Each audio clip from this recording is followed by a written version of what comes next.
जहां 11 दिनों की जंग के बाद हुए सीज फायर के दूसरे दिन लोग सड़कों पर नजर आए, मगर इस दौरान जो तस्वीरें सामने आई वो बेहद परेशान करने वाली थी, क्योंकि गाजा का आधा हिस्सा अब मलबे में तब्दील हो चुका है और लोगों के सामने एक से बढ़कर एक समस्या है। गाजा पट्टी में इजराइल के मिसाइल करीब 11 दिनों तक कुछ इसी तरह बारूद बरसाते रहे।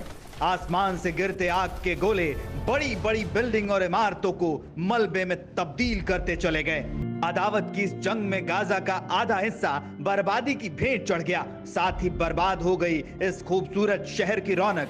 सीज फायर के बाद अब गाजा की गलियों में हर तरफ सिर्फ और सिर्फ तबाही के निशान नजर आते हैं। ऊंची ऊंची इमारतें खंडहर की शक्ल अख्तियार कर चुकी हैं, जबकि कई छोटे मकानों का तो नामो निशान तक नहीं बचा।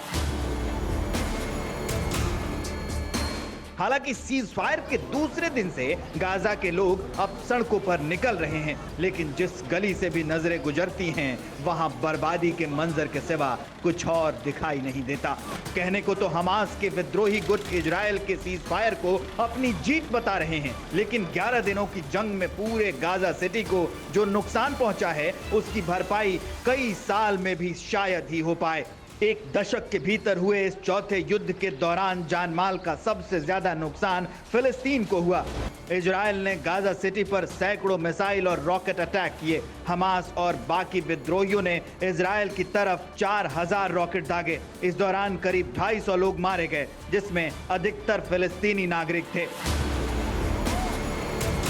अब सीज फायर के बाद गाजा प्रशासन उन मलबों के ढेर को समेटने में लगा है जो इजराइल के मिसाइल गाजा में कई जगह बना चुके हैं। आंकड़ों के मुताबिक इस जंग के दौरान करीब 1000 घर पूरी तरह बर्बाद हो गए, जबकि उससे भी ज्यादा बिल्डिंग और इमारतों को भारी नुकसान पहुंचा है, जिन्हें दोबारा शायद ही यथास्थिति में लाया जा सके।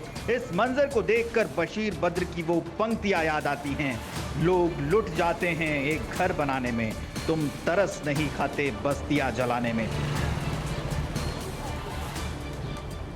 फिक्र आपकी, सोमवार से शुक्रवार रात 9 बजे सिर्फ TV9 भारतवर्ष पर।